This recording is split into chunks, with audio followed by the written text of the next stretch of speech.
मम्मा मम्मा, आप भूल गई, आपने वादा किया था आप रोज कहानी सुनाकर सुलाया करोगे जब हम स्कूल जाया करेंगे। चलो चलो कहानी सुनाओ। हाँ हाँ बच्चों, मुझे याद है। चलो श्याम जी, मैं जरा बच्चों को कहानी सुनाकर सुला कर आती हूँ।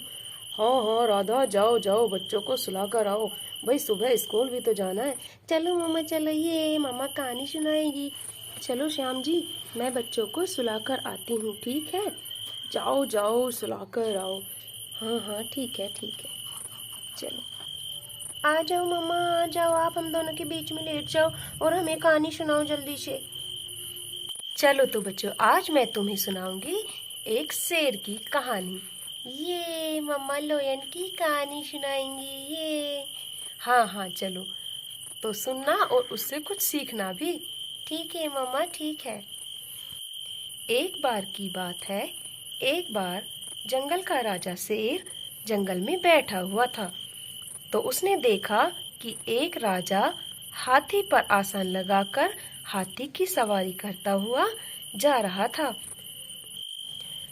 तभी शेर ने सोचा कि मैं भी तो जंगल का राजा हूँ, तो राजा को हाथी पर आसन लगाकर बैठना चाहिए। जैसे ये राजा हाथी पर आसन लगाकर बैठकर जा रहा है, तो मैं भी पैदल क्यों चलूं, मैं भी हाथी पर आसन लगाकर ही बैठूंगा। तो उसने जंगल के सारे जानवरों को आदेश दिया कि सब एक जगह इकट्ठा हो जाएं।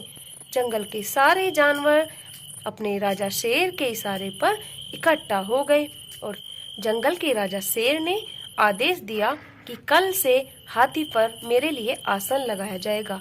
मैं भी पैदल नहीं चलूंगा, हाथी पर आसन लगाकर हाथी की सवारी करूंगा।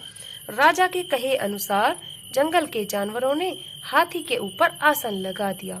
आसन लगने के बाद जैसे ही जंगल का राजा शेर हाथी की पीठ पर उस आसन पर बैठा, तब तो कुछ नहीं, और जैसे ही हाथी राजा ठुमक ठुमक कर चलने लगे, तो जंगल के राजा शेर धड़ाम धड़ाम गिरने लगे। जैसे ही वो कदम उठाए शेर वैसे ही गिर जाए, जैसे ही वो कदम उठाए शेर वैसे ही गिर जाए। और कई बार गिरने की वजह से जंगल के राजा शेर की टांग टूट गई और टांग टूटने के बाद वो लंगड़ा हो गया। उसने फिर सबक सीखा और सारे जानवरों से कहा कि पैदल चलना ही ठीक है, जिसके लिए जो सही है उसे वही करना चाहिए। किसी को देखकर कभी भी किसी की कॉपी नहीं करनी चाहिए, कॉपी करना गंदी बात होती है। तो क्या सीखा तुम दोनों ने आज? हमने सीखा कि हम जैसे हैं अच्छे हैं, हमें कभी दूसरों को देखकर अपना रंग रूप नहीं बदलना चाहिए, स्वभाव नहीं बदलना चाहिए। ये हाँ बिल्कुल सही बात, बहुत अच्छे बेटा बहुत अच्छे। तो आप सब बच्चों ने भी कहानी से कुछ सीखा या नहीं? तो चलिए कल मिलते हैं फिर। चलो बच्चे तो सो गए, अब मैं भी जाती हूँ सोने के लिए। हो जाइए, कल फिर मिलते हैं राधा की एक नई कहानी के साथ, एक नई शुरुआत के साथ। तब तक के लिए आप सभी को बाय बाय।